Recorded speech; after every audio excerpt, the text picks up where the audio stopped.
ताज़ातरीन खबरों को जानने के लिए टाइप करें विस्फोटक न्यूज। सब्सक्राइब बटन को दबाएं और नोटिफिकेशन के लिए दिए गए बेल आइकन पर क्लिक करें। हमारे वीडियोस को लाइक, शेयर एंड कमेंट करें। विस्फोटक न्यूज के प्रायोजक हैं Red Pro Real Estate Developers. रक्षा मंत्री राजनाथ सिंह ने आज एलएसी का दौरा किया। वहां का जायजा लेने के बाद सेना को संबोधित करते हुए राजनाथ सिंह ने कहा कि भारत की एक इंच जमीन भी दुनिया की कोई ताकत छू नहीं सकती, उस पर कोई कब्जा नहीं कर सकता। साथ ही उन्होंने कहा कि भारतीय सेना के ऊपर हमें नाज है। मैं जवानों के बीच आकर गौरवान्वित महसूस कर रहा हूं। हमारे जवानों ने शहादत दी है, इसका गम 130 करोड़ भारतवासियों को भी है। भारतीय सेना को संबोधित करते हुए रक्षा मंत्री ने कहा कि भारत दुनिया का इकलौता देश है जिसने सारे विश्व को शांति का संदेश दिया है। हमने किसी भी देश पर कभी आक्रमण नहीं किया है और न ही किसी देश की जमीन पर हमने कब्जा किया है। देश भर में कोरोना के केसों में लगातार बढ़ोतरी हो रही है। ऐसे में उत्तराखंड में अब हफ्ते में 2 दिन लॉकडाउन रहेगा। कोरोना संक्रमण के बढ़ते मामलों को देखते हुए राज्य सीएम त्रिवेंद्र सिंह रावत ने राज्य में शनिवार और रविवार को लॉकडाउन लागू करने के आदेश दिए हैं। ये लॉकडाउन हफ्ते में 2 दिन यानी शनिवार और रविवार को लगेगा। इस लॉकडाउन पर आज शाम तक गाइडलाइन जारी की जाएगी। तमाम कोशिशों के बाद भी देश में तेजी से कोरोना वायरस का संक्रमण फैल रहा है। देश में कोरोना संक्रमित मरीजों की संख्या 10 लाख के पार पहुंच चुकी है। इसी के साथ भारत दुनिया भर में कोरोना से सबसे अधिक प्रभावित होने वाले देश में तीसरे नंबर पर बना हुआ है। बता दें कि भारत देश में हर रोज 30 से 35 हजार के करीब मामले सामने आ रहे हैं।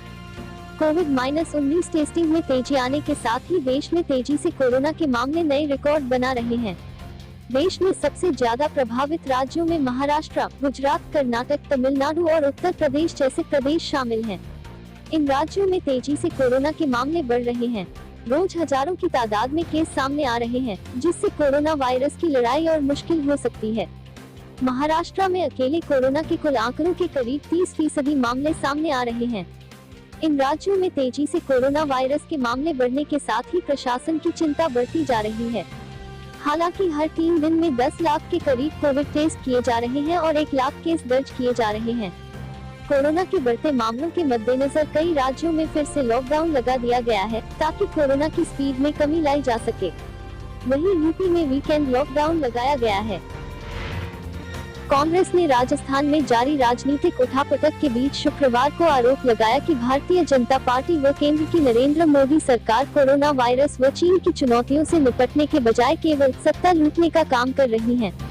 वहीं कांग्रेस ने सचिन पायलट खेमे के 2 विधायक को पार्टी की सदस्यता से निलंबित कर दिया है और केंद्रीय मंत्री गजेंद्र सिंह शेखावत की गिरफ्तारी की मांग की है।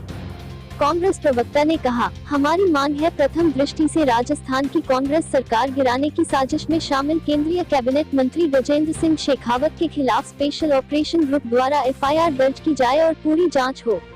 कांग्रेस प्रवक्ता रणदीप सिंह सुरजेवाला ने कहा, कल शाम और आज तक जो टेक सामने आए हैं उनसे साफ है कि भाजपा द्वारा कांग्रेस की चुनी हुई सरकार को गिराने और विधायकों की निष्ठा को खरीदने का षड्यंत्र किया गया है। ये साफ है कि चीन या कोरोना से लड़ने की बजाय भाजपा और मोदी सरकार सत्ता लूटने का काम कर रही है। झारखंड सरकार ने कोरोना वायरस के बढ़ते संक्रमण के मद्देनजर नई गाइडलाइंस जारी की है। शुक्रवार 17 जुलाई 2020 को जारी गाइडलाइंस में कहा गया है कि किसी भी राज्य से झारखंड में प्रवेश करने वाले लोगों को 14 दिन के अनिवार्य क्वारंटीन में रहना होगा। गाइडलाइन में कहा गया है कि हवाई जहाज, ट्रेन या सड़क मार्ग से अन्य राज्यों से झारखंड में प्रवेश करने या प्रदेश से बाहर जाने पर उन तमाम शर्तों का पालन करना होगा जो स्वास्थ्य मंत्रालय की ओर से जारी किए गए हैं। पूरे देश में कोरोना का संक्रमण बहुत तेजी से अपने पैर पसार रहा है। ऐसे में महामारी कोरोना वायरस से बचाव करने के लिए लोगों को मास्क पहनने के लिए कहा गया है। इसे ध्यान में रखते हुए बाजार में कई तरह के मास्क उपलब्ध हैं। इसके चलते ओडिशा में एक बिजनेसमैन ने 3.5 लाख रुपए का सोने का मास्क बनवाया है।